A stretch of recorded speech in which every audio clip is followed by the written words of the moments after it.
It's also a sporting event that needs to draw eyeballs, that needs to get subscribers, that needs to get people to view it. And there's one guy out there that I can guarantee you that will get the most views, and that's somebody like, if I had to say, what do I really think? I think that you're going to see, it's going to be such a fun fight if that fight happens. And you know it's going to be barbaric. So obviously everybody knows that's a UFC fan that obviously we got a new deal for our TV, especially in the United States, for Paramount. Which is huge, $7.7 billion. I'm sure a lot of the fighters are very happy. There's going to be a new way of doing things too, right? Not that the pay-per-view format is completely dead. Dana White came out and said that never say never, they could still do it. But everything is going to be pretty much free. But there's still going to be numbered cards. There's still going to be these huge, huge cards that they put together in these big events. And now, anytime you enter into a new network and you want to put your best foot forward, it's coming in January. We got to start scratching our heads and thinking, what do they want to put on that card for the first showing on Paramount to really kick things off and get a ton of subscriptions, get tons of eyeballs on it, and really make it worth it for them to have spent all that money on this new product in the UFC. One of the things I've been thinking about recently, especially since recent events that went down at UFC 321, one fight that I think would be perfect, and me and Michael Bisping talked about it too, is Tom Aspinall and Ciryl Gane. They didn't take relatively too much damage. Obviously, Tom's got to make sure that his eye is okay, but you'd think you'd want to run that rematch back pretty quickly. And the first Paramount show in January, if they could have that, then there's Mr. Superstar himself, Ilia Topuria, has got that UFC lightweight belt now, and there has just been tons of rumors on who is going to be facing him for this belt. Justin Gaethje has been extremely vocal on he wants to be fighting for the belt or he's considering retirement. I just saw a post from his gym just today talking about how the shots are looking more precise. The gym is quieter. The focus is more intense. It seems like there's a plan. Now there's purpose in the gym. Could it be Ilia Topuria taking on Justin Gaethje? There's a lot of people that would love to see Paddy Pimblett step in there. They've got beef. Ilia himself said that he would prefer to fight Paddy because it's an easier fight and there's story there and it could sell and it would be a huge fight. Obviously, Paddy Pimblett is a massive star. Massive star. He's looked fantastic in his last couple of fights as well, coming off 2 big finishes. Everyone seems to always be counting him out, but he seems to be just winning every time he's in there. Arman Tsarukyan is truly the #1 contender. He's taking on Dan Hooker in Qatar. I'll be calling that fight coming up in a few weeks in November. And Dana came out and said basically that these guys are fighting for who's next in line for that strap. But now I'm starting to think, well, if they're next in line, does Dana do something like make Ilia wait? Do they put him on the White House card? Does Ilia want to wait all the way from the last time he fought Charles Oliveira all the way until the White House? It seems like a long time for a fighter to stay inactive, but that could happen. That's a fight, but I would love to see Ilia Topuria. He's one of our biggest stars in the UFC right now. If you put him on that, now imagine you get Tom Aspinall, Ciryl Gane. You get Ilia Topuria versus whoever fighting on that first show on Paramount would be a massive way to kick things off. Because obviously we've got Alex Pereira and John Jones saying that they want to fight. They're making it pretty clear that they want to fight on that White House card. They're both willing to wait. You know John Jones is willing to wait. And Alex Pereira has been nothing but busy his entire UFC career. He's deserved the right to wait. So I don't think it's going to be those two guys fighting on that first show for the Paramount kickoff. So I'm thinking somebody like Ilia Topuria.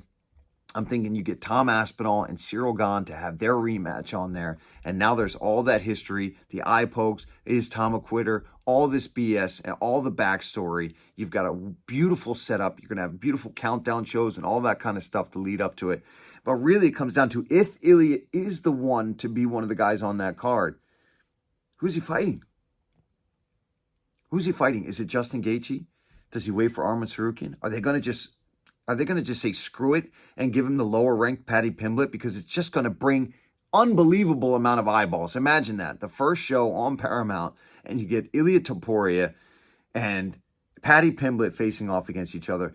Everybody loves Paddy Pimblett. Anytime, it doesn't matter. if he's in England. It doesn't matter if he's at Madison Square Garden. It doesn't matter if he's in Vegas. It could be in my backyard right now. If I tell everybody Paddy Pimblett's coming here and he's fighting, I'm going to have thousands of people out there watching that guy fight.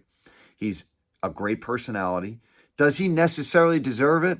Nah, I don't think so. If we're talking pure rankings, I don't think he deserves it. But listen, the UFC is also a machine, right? It's also entertainment. It's also a sporting event that needs to draw eyeballs, that needs to get subscribers, that needs to get people to view it. And there's one guy out there that I can guarantee you that will get the most views, and that's somebody like Paddy Pimblett. And you've got a superstar in the making like Ilia Topuria. I wouldn't be surprised if they did that. Now, here's where I would feel for Justin Gaethje, though, because I think this guy is an absolute workhorse. He's bonused in every single fight that he has ever had in the UFC. He is unbelievable to watch. He's the highlight. He lives up to that nickname every single time. He puts his life on the line when he steps into the octagon. And I truly do think that he deserves one more shot at somebody like Ilia Topuria. If it doesn't go Justin Gaethje's way, I wouldn't be surprised if he sails off into retirement and into the sunset, because he's deserved it. And he's been a guy that's been vocal from the beginning of his career when he signed with the UFC that he wasn't going to be here for a long time. He's here for a good time, not for a long time, right? And then you could line up the next fight after that one would be, I think, the winner of Arman Tsarukyan and Dan Hooker. And I got to say, this is a great opportunity for somebody like Dan Hooker. Arman Tsarukyan is a tough son of a bitch to deal with. He's so well-rounded. And to see Dan Hooker, a guy that I fought years ago, get to the point where if he's got one more fight to win and he could be finding himself in a title shot, I wish nothing but the best, and I'd love to see Dan Hooker get that shine. But I don't think it's going to be quite yet. And I don't know if the UFC is going to be willing to wait to put Ilia Topuria on something like the White House. I think they're going to want him to be early on that season of kicking things off for Paramount. So who does he face? Who does he face? I don't really know. I mean, if I had to make my guess right now, if I had to say, what do I really think? I think that you're going to see Justin Gaethje and Ilia Topuria fight. I just think it makes the most sense for where Justin is in his career. I think Ilia getting tested by somebody like a veteran and somebody as tough as freaking nails like Justin Gaethje, a true lightweight. I think it makes the most sense. I think there's time for Arman Tsarukyan. I think there's time for all these other guys to work their way up into that title shot. I just think for Gaethje, he's earned the right. He's bled. He's been knocked out. He's knocked people out constantly. He's done backflips off the goddamn cage every single time he wins. And we're not going to see him for very much longer. I think he deserves that kind of spotlight. And then Ilia can face somebody like Paddy. But then that questions, who does Paddy fight in between all of this? Paddy, I don't think, is afraid to fight any of these guys. And I think the real thing that would have made sense is if Paddy fought Justin, the winner of that fought Ilia. But that doesn't seem to be going down, and that doesn't seem to be what Justin Gaethje wants to do. Now, the UFC can call us bluff and say, no, you're not getting the title shot. If you want to retire, you can retire. It would be sad to see, but I wouldn't be surprised if they did that, either. But who then does Paddy face if he doesn't get that title shot against the Matador? I don't know. What do you guys think? Who should Paddy fight if he's not slipping into that title shot? Or does he deserve it? Is he such a superstar and such a big name that he could just slide right in there and get the job done? I don't know. These are a lot of questions, and hopefully we'll be getting some answers soon, because we've been waiting around for a long time. And I saw some videos of Ilia. He looks like he's in the gym.